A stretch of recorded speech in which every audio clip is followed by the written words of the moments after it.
मैं वहीं से शुरू करता हूँ जहाँ से व्यापार प्रगति की ओर अग्रसर होता है।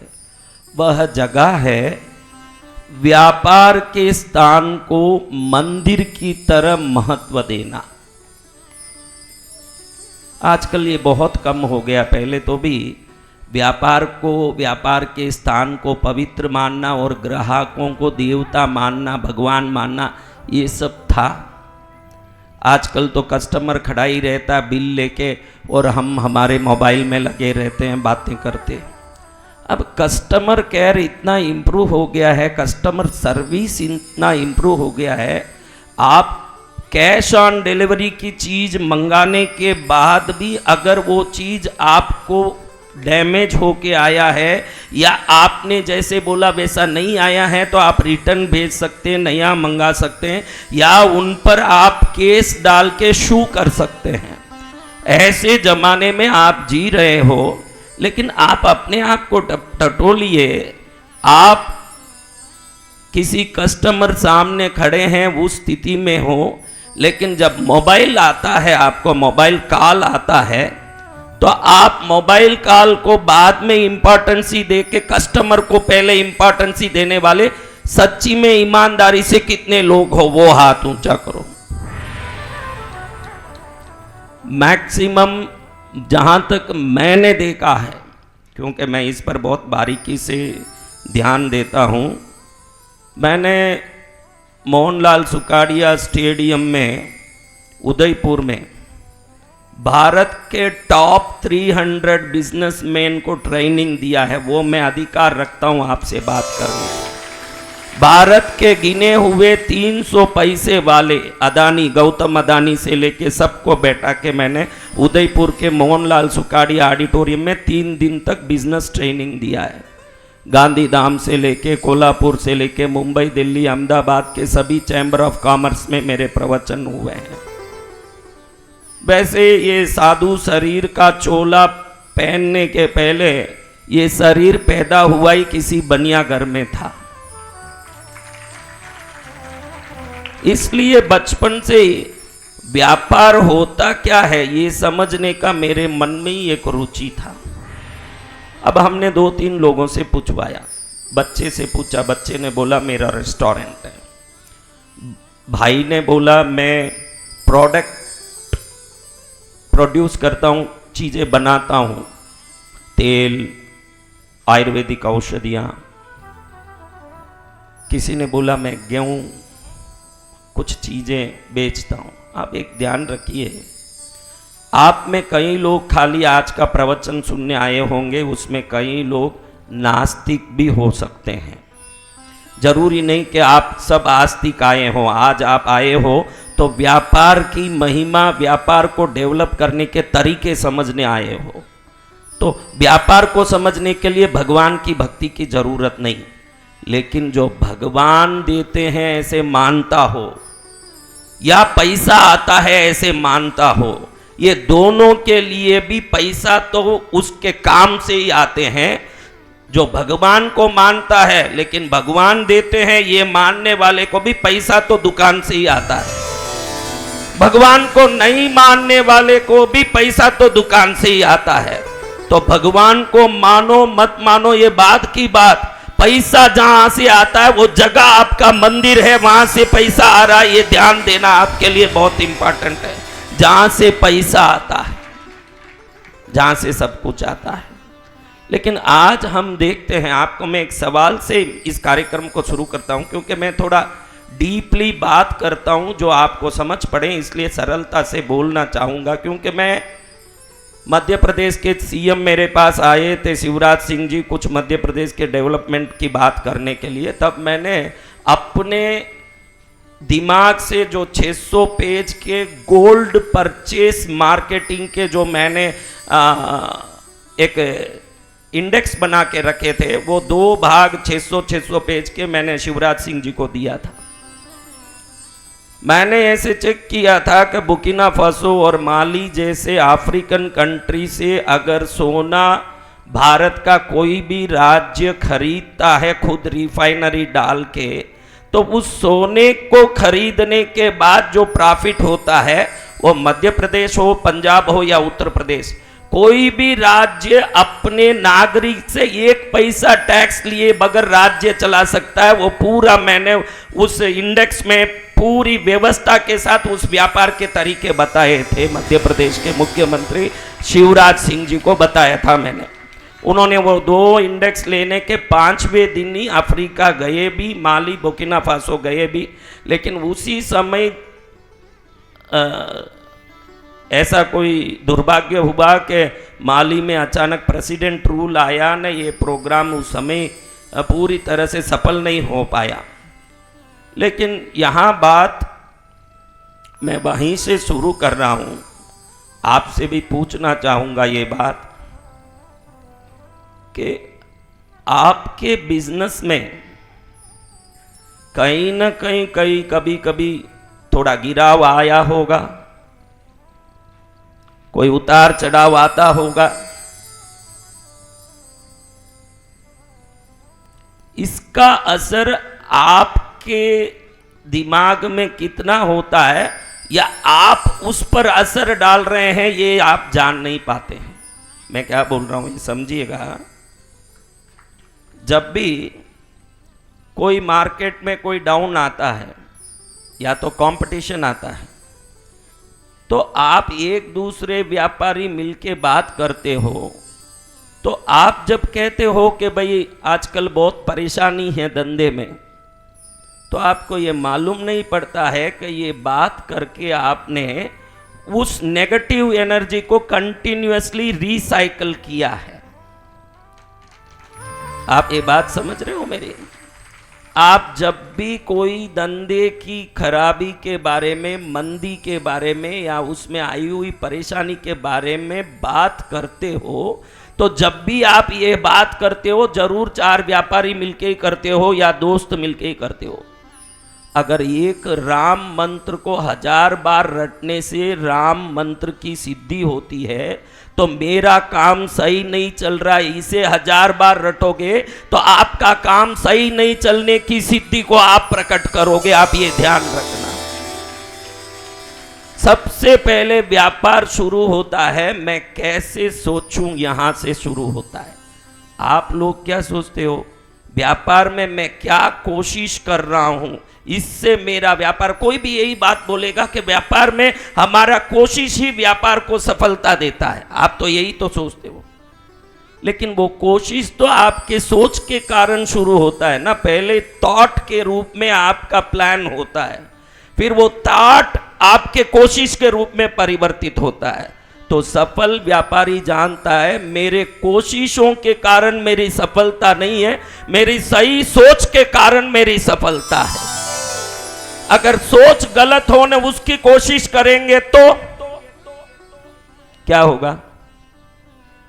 अगर सोच गलत है और उस गलत सोच के और आगे बढ़ के कदम बढ़ा के कोशिश करेंगे तो परिणाम क्या होगा? हाँ भैया, वो बोर्ड चाहिएगा यहां, उधर से निकाल के बोर्ड।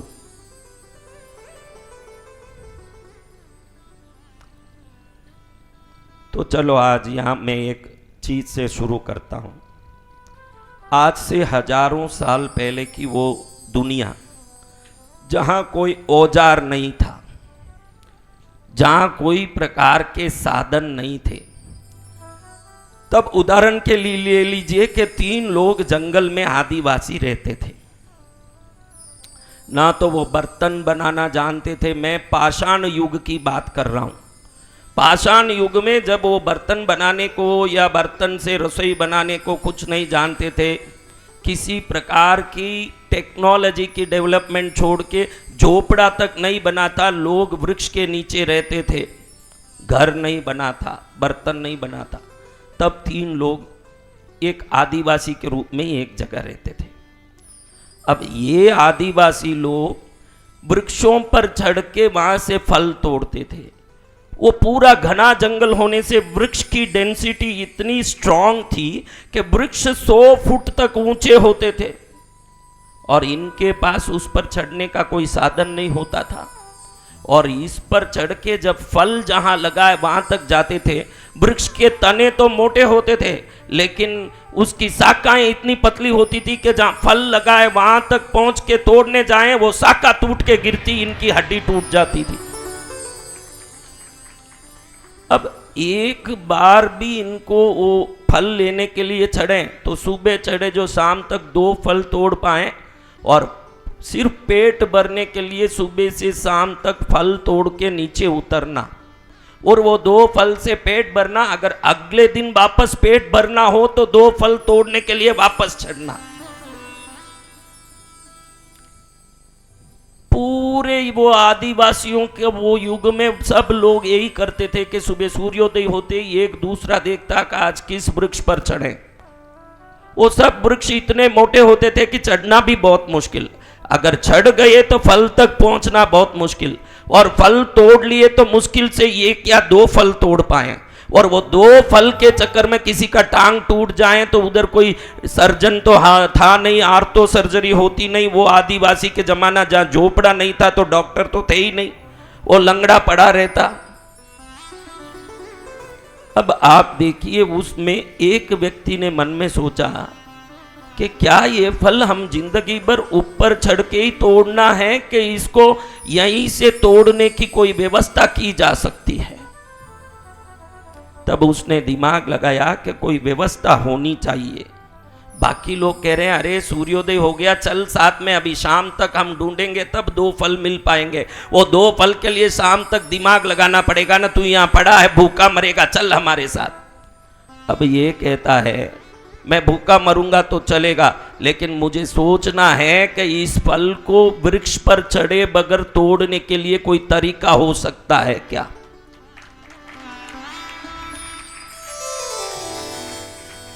अब सब लोग चले गए, ये बैठे बैठे सोच रहा है, तो इसने देखा कि जंगल में कहीं टहनियां शाखाएं नीचे गिरी हुई पड़ी है तूफान में, उसमें कुछ ऐसे ढूंढा जो वो वृक्ष के फल लगे हुए वहां तक वो पहुंच सके। और यही लोग थे जो वर्षों से युगों से वृक्ष पर चढ़ के मुश्किल से 2 फल रोज तोड़ पाते थे। अब इसने सोचा कि इस टहनी से मैं फल को तोड़ूंगा कैसे।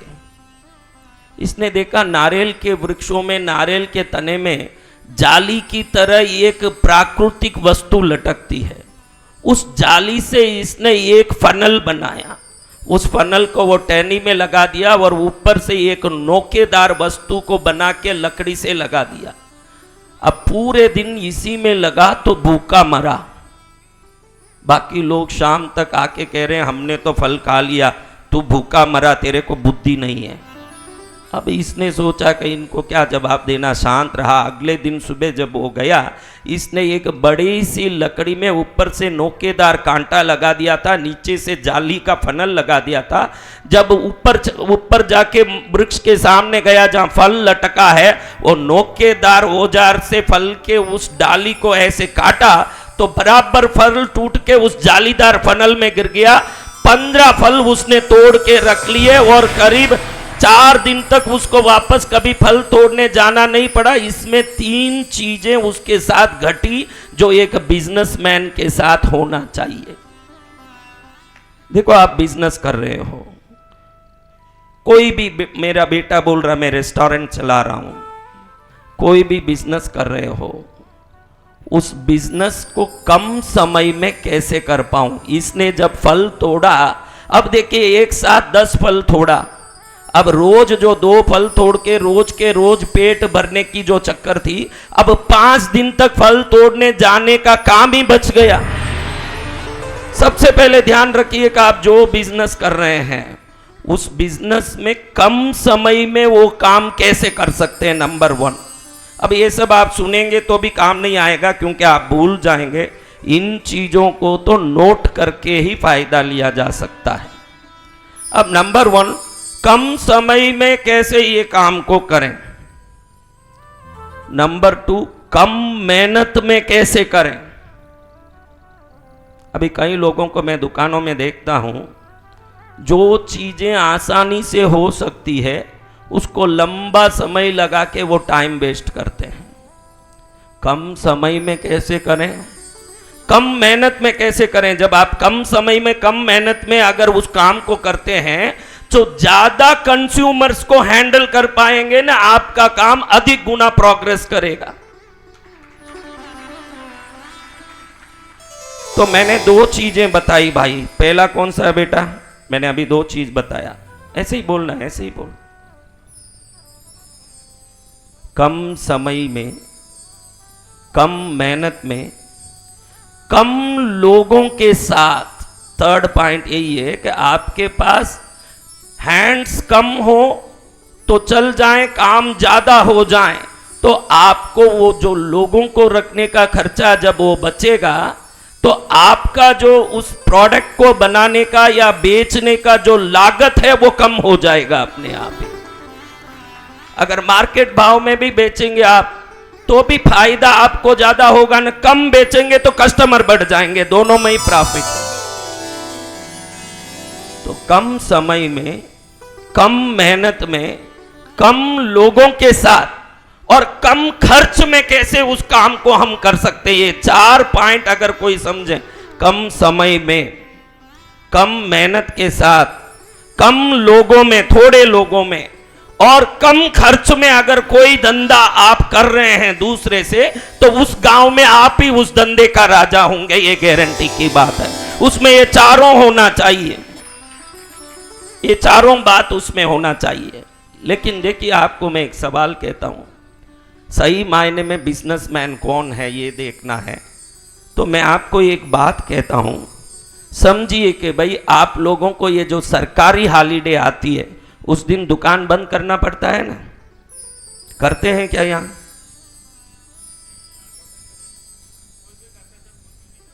लेकिन करना चाहिए। सर जो गवर्नमेंट हॉलीडे से उस दिन बंद होना चाहिए, मैं उस पर आधारित बात कर रहा हूं। समझिए किसी कारण से बुधवार और गुरुवार के दिन सरकारी हॉलीडे आया, समझिए अक्टूबर 2 आ गया, गांधी जयंती, दुकान बंद करना पड़ा, 2 दिन बंद करना पड़ा। बीच में शुक्रवार आया, वापस शनि रविवार को दशहरे की छुट्टी आ गई, 2 दिन। तो आप सबसे मेरा एक सवाल है, दिल से बोलिएगा कि बुध गुरुवार को आपकी छुट्टी है, शुक्रवार एक दिन ही दुकान खोलना है, शनि रवि को दशहरा की छुट्टी है। आप मुझे शुक्रवार को दुकान खोलना है ये चिंता से आप शुक्रवार का इंतजार करते हैं कि उस एक दिन को टाटा करके 5 दिन कहीं घूमने का प्लान करते हैं। इसमें रहता है कि आप असली में बिजनेसमैन हैं कि घुमक्कड़ आदमी हो, ये इसमें मालूम पड़ता है। समझ रहे हो मेरी बात? आप में कितने लोग मुझे शुक्रवार दुकान खोलना है, मेरे दुकान का काम महत्वपूर्ण है, घूमना महत्वपूर्ण नहीं है, ये विचार अगर दिल में आता है तो बिजनेस आपका पैशन है। पैशन होना धंधा ये अलग बात है और कमाने का साधन होना अलग बात है। आप अंबानी को या अदानी को जाके पूछोगे कि आपका मनोरंजन क्या है तो आपके पास पहले से ही जवाब पता होगा, उनका मनोरंजन भी उनका धंधा ही है। अगर आपका धंधा ही आपका मनोरंजन, देख बेटा जब छुट्टी मिले आप लोग क्या करते हो? भाई बहुत थक गए, घूमने चले जाएं, ये विचार आता है कि नहीं? अगर तुम उस काम से थक रहे हो यानी वो काम तुम्हारे लिए एक जीवन का आदर्श नहीं है।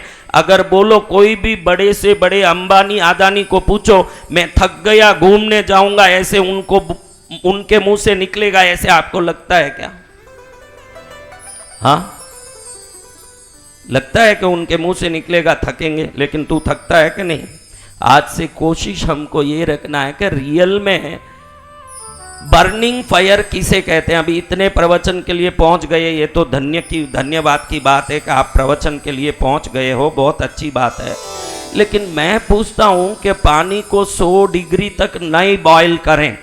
बॉयल तो होता है, देखो 96 डिग्री भी बॉयल ही कहा जाएगा, 97 डिग्री भी बॉयल हो रहा यही कहा जाएगा, 10 डिग्री भी बॉइलिंग डिग्री ही कही जाएगी।